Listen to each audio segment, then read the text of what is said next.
Kasalin na po natin si San Juan Mayor MMC Chairman Mayor Francis Zamora. Mayor, magandang araw po. Yes, magandang araw Dennis at maraming salamat po sa pag-imbita sa inyong programa sa DWIZ. Nako, nakita ko si Mayor sa personal, sa birthday ni Bossing, ang laki, ang tangkad. Nilapitan ko, sabi ko, Mayor, ako malaking tao na ako, mas malaki pa pala kayo sa akin. Ang laki ni Mayor. Mayor, kami po'y napatawag dahil gusto lang po namin na kunin ang inyong opinion o masasabi o komentaryo regarding po dito sa suspension po ng EDSA Rebuild program. Opo, kahapon ako po yung naglabas ng isang pahayag kung saan sinusuportahan po natin ang desisyon ng ating mahal na Pangulong Ferdinand R. Marcos Jr. na suspendihin muna ang proposed rebuilding ng EDSA sapagkat gusto nga niya na maghanap ng ibang paraan na may saayos ang EDSA na hindi naman po gugugol ng masyadong mahabang panahon. So naintindihan po natin ang layunin niya rito. Ayaw niya hong masyadong maperwisyo ang ating mga mamamayan kung kaya't naghahanap nga siya ng mga bagong teknolohiya na pwedeng gamitin sa pagsasaayos mo ng EDSA. So, suportado ko po ito, Kuya Dennis.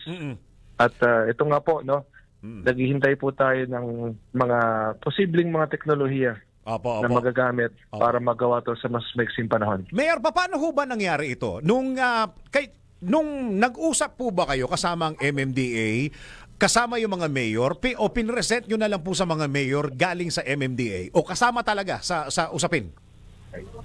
We were never able to physically meet about this, yung rebuilding. So, in fact, nung nagkausap nga ho kami ni Chairman Artes, ito ay bagay na napag-usapan na within the national government. But as a Metro Manila Council, never namin po ito napag-usapan talaga sa isang pagpupulong. Itong kasagsagan kasi ng campaign period, medyo na busy po mga mayors sa ating halalan. So this is something that they discussed within the national government agencies. But again, yung need to rebuild EDSA is really there. Dahil nga mula po hindi naman po talaga ito na isaayos ng buo. Kung inaayos po ito, bahagi lamang. So, hindi rin talaga siya naging full rebuilding. Ano hong sinabi ng mga kasamahan niyo po sa MMC, Mayor? Wala silang pagtutol, wala silang pagtatanong, they didn't ask for a meeting. Paano po nangyari? Ito nga po, I discussed with Chairman Artes. At within the mayor sa Mapo, wala naman umabot sa akin na any objection to this.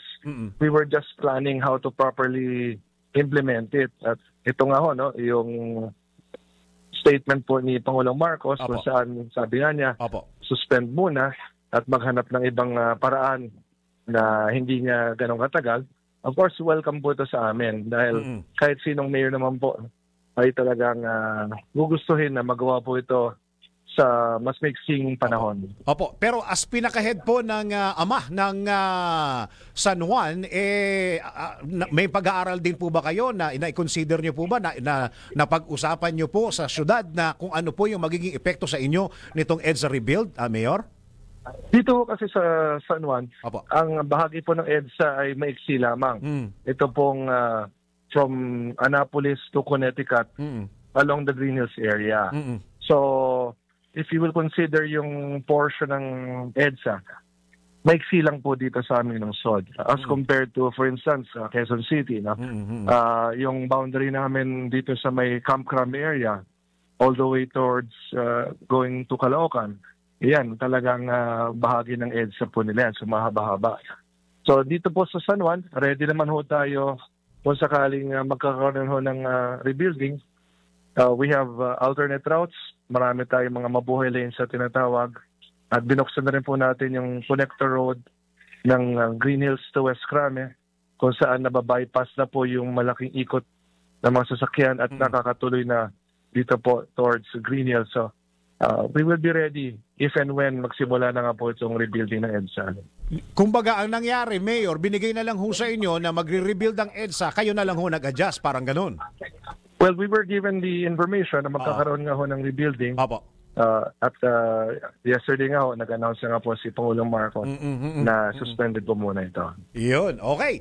Mayor, maraming salamat po sa oras na binigay niyo po sa DWIZ and we'll see you soon. I'll see you soon. Yes po, maraming salamat po. Ingat po kayo. Tawag lang po pag may katanungan. Maraming salamat po. Chairman ng Metro Manila Council and of course, Mayor po ng San Juan, si Mayor Francis Zamora. Ronda Pilipinas.